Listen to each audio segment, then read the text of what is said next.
The TV show Batwoman is returning for a second season on the CW, but its lead star, Australian actress and model Rubie Rose, is leaving after just one season. Just what the heck is going on, and why is she leaving? Let's talk about that. Welcome back to Comic Power. I'm your host, Comic Killer 72. Welcome to another episode of The Quick Flip.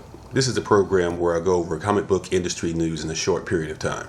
Please subscribe to this channel and also click on the notification bell as well. It will remind you when new videos come out. Alright, now let's get right into it. First, let's give a little background information about the Batwoman character. In current DC continuity, her name is Kate Kane, or just Kate. She is a wealthy heiress that is inspired by Batman and decides to go out and fight crime as well. Batwoman and Batgirl are not the same character. Batwoman is Kate Kane and Batgirl is Barbara Gordon. Batwoman, Batgirl, Batwoman, Batgirl. This version of Batwoman first appears in 52 number 7 back in 2006. This is confusing as well because some people think the new 52 and 52 were the same thing, and it's not. In 52, DC had a year-long crossover in which they released a new chapter every week. There's 52 weeks in a year. Get it?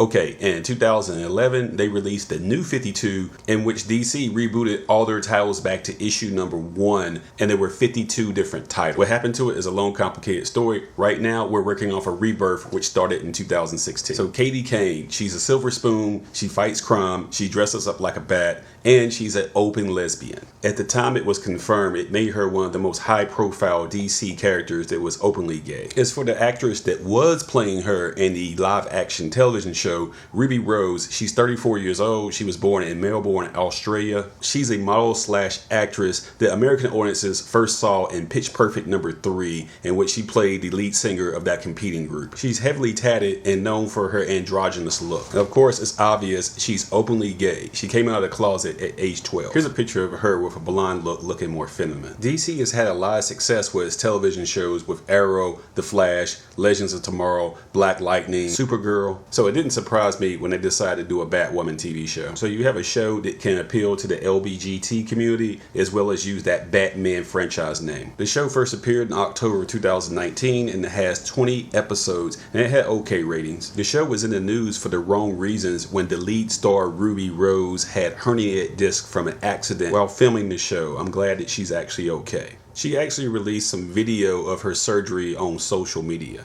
So was the accident the main reason that she left the show? Sources are saying no, that was not the case. They were saying it was a mutual split between Warner Brothers and Rubie because she wasn't happy working in Vancouver, Canada, where the show was being filmed. So there will be a season 2 of Batwoman. The role will be recast. And I'm curious to see who they're going to get to replace Rubie Rose as this character. Stay tuned. Next up is OverUnder. This is the section of the show where I pick a key issue book from the past and rule if it's overvalued or undervalued on the secondary market in CGC 9.8 grade. Today we're going to discuss Marvel Comics Presents number 72 from 1991. It's valued at $150 9.8, and this is undervalued, way undervalued, and let me tell you why. Marvel had alluded for years leading up to this that the Canadian mutant James Howlett, also known as Logan, also known as Wolverine, had been turned into a monster by the Weapons Plus program. Being part of his mutant powers was a great healing factor. The bosses in the program knew that he would be the perfect specimen for this new technology where they would graft adamantium onto his skeleton. Now, of course, something goes wrong because they always do in these type of origins, and he goes rogue and he goes completely insane and kills literally everybody in his way. So starting in issue number 72 and going through dozens of short stories on dozens of issues of some of the early days of Wolverine. So this is the first appearance of the Weapon X program. It's the first appearance of the Professor, the first appearance of Carol Hines, and the first appearance of Abraham Cornelius. And it was drawn and co-plotted by Barry Windsor-Smith, a real legend that nobody talks about hardly anymore. I couldn't find any recent pictures of Barry, so here's a dated image of him looking like a member of Black Sabbath. He made a name for himself drawing Conan and then later the X-Men in the 1970s. He draws in extreme detail and his figures look like Renaissance paintings and the technology behind it looks like a whole bunch of Kirby crazy stuff. So With so much going on for this issue and the artist and plotter behind it, why is this book only worth $150 on 9.8? Let's compare this to Hulk number 340, which has that awesome Todd McFarlane cover. There's no first appearances on this. It's just a cool battle between Hulk and Wolverine, and of course a classic cover by Todd McFarlane. And it's valued at $450, so Hulk 340, $450. Marvel Comics Presents number 72, only $150 with all these things going on for it. That makes no sense. So it's way undervalued. Remember, Wolverine and all the X-Men are now back in Marvel's control from Fox since they got bought out by Disney. So these stories should be adapted correctly going forward in the future under Marvel's watch.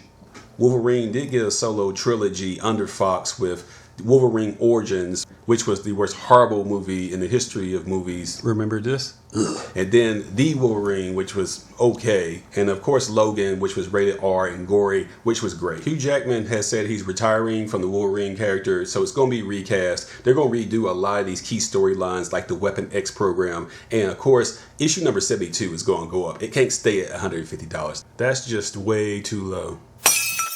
This is something I saw in the news lately. A U.S. Navy warship has successfully tested a new energy laser weapon that can destroy aircraft in mid-flight. I don't know about you, but that sounds like some Austin Powers Dr. Evil type of story of science fiction coming to life with lasers. A real-life death ray. I mean, where did they get this idea from? Was it from, I don't know, say Megamind or Despicable Me? What's next? The ultimate nullifier? But seriously, folks, we're in the middle of a pandemic that we haven't seen in 100 years. And it's killed 100,000 Americans and rising. And we're in the middle of testing a literal death ray. Priorities, people.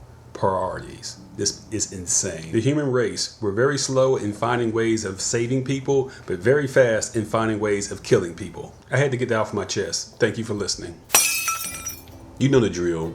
Be sure to subscribe to this channel, give it a thumbs up, and share these videos on social media so other people learn about the channel. And don't forget, I do sell comics at my eBay page listed here with a link in the description. One Stop Thrift and Comic Power are run by the same guy. That would be me, Comic Killer 72. I have 100% feedback, by the way. And once again, thank you to my subscribers and viewers who support Comic Power. Until next time, this is Comic Killer 72 for Comic Power saying bye-bye.